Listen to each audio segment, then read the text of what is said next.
আজ আমি তোমাদের শেখাবো কীভাবে তোমরা অল্প তেল দিয়ে তেল পটল করবে।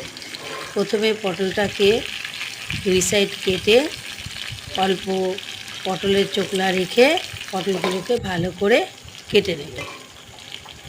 তারপর পটলটাকে ভালো করে ধুয়ে নিয়ে তার মধ্যে তুমি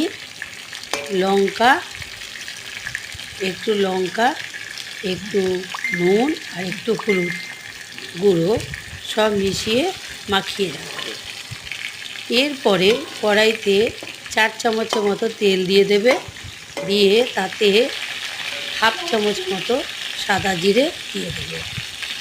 যেই দেখবে তোমার জিরেটা লাল হয়ে এসছে তখনই তুমি কী করবে, পটলগুলোকে কড়াইয়ের মধ্যে ছেড়ে দেবে। এরপরে 5 মিনিট তুমি পটলগুলোকে কিছুদিন ঢেকে রাখো। ঢেকে রাখার পর তুমি দেখতে পাবে এক সাইড তোমার লাল হয়ে গেছে।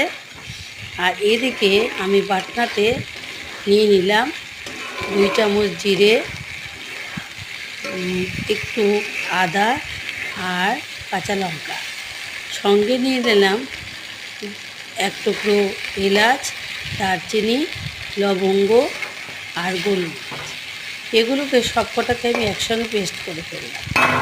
পেস্ট করে নিয়ে যখন দেখলাম পটলের আর এক সাইডও হয়ে গেছে তখন সেটা কড়াইয়ের মধ্যে দিয়ে দিলাম। তারপরে দিয়ে দিলাম হচ্ছে হলুদ, পরিমাণ মতো নুন আর একটু মিষ্টি দিয়ে দেওয়ার পরে এবার কী করব, ভালো করে কষিয়ে নিয়ে আবার ঢাকনা দিয়ে ঢেকে দিলাম। ঢেকে দেওয়ার পরে দেখছি এটা কি হয়েছে, তোমার কষানো হয়ে গেছে। এরপর সামান্য পাটাটা ধুয়ে নিয়ে একটুখানি জল দিয়ে আবার সামান্য জল দিয়ে একটু ঢেকে রাখলাম। এবারে যেই ঢাকনাটা উঠালাম দেখলাম যে জলটা একদম শুকিয়ে গেছে। তো আমার এখন পটলটা হয়ে গেছে।